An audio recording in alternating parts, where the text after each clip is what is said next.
لە ئاکامی تەقینەوەی مینێک لە کاتی پرۆسەی پوچەڵکردنەوەی مین و تەقەمەنیەکان لە نێو بارگای کەتیبەکانی ئەندازیاری ناوچەیەکی پاسەوانی سنوور لە هەولێر کە پێشتر هەڵگیراونەتەوە سێ کارمەندی هێزەکە بەناوەکانی عەبدولکەریم جەلال،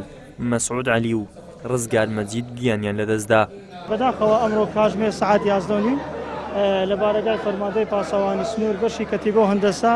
کە ئەو کارمەندانەی پێشتریش شارەزایشتاویانە بۆ لاگرتنەوەی بۆمبی پاشماوە بەداخەوە ئەمڕۆ کا بۆمبێک تەقیتەوە سێ کارمەندی فەرماندەیەکەمان شەهید بوون لێرانە بە ناوی جەنابی فەرماندەیەکەمان بەڕێز لیوا دلێر فەرزندە زێباری پرسە و سەرخۆشی خۆمان هەم لە فەرماندەیەکەمان هەم لە کەسوکاری سەربەزی ئەو سێ شەهیدە دەکەن. ئەو بۆمبانە پێشتر هەر گیراینەوە بەڵام ئەمڕۆ بەهۆی ئەوەی کە ئەوانە پسپۆری هەلگرتنەوەی بۆمب بووینە لە کاتی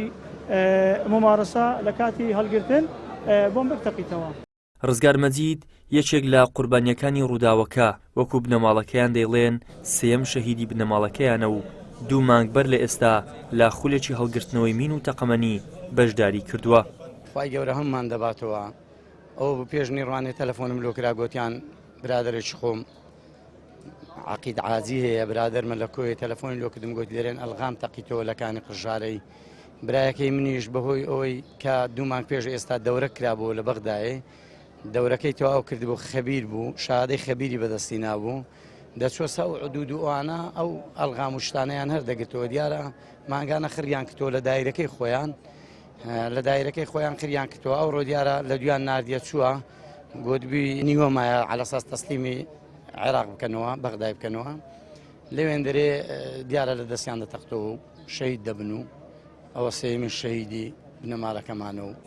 بە دیاریکراوی کاتژمێر 11:30 خولەکی پێش نیوەڕۆی ڕۆژی یەکشەممە لە نێو بارگای فەرماندەیی ناوچەیەکی پاسەوانی سنوور لە هەولێر مینێک بە ژمارەیە کارمەندی فەرماندەیەکەدا تەقیەوە. ساڵی ڕابردوو لە هەرێمی کوردستان 10 کەس بەهۆی مین و تەقەمەنیەوە گیانیان لەدەستداوە 13 کەسیش بریندار بوون.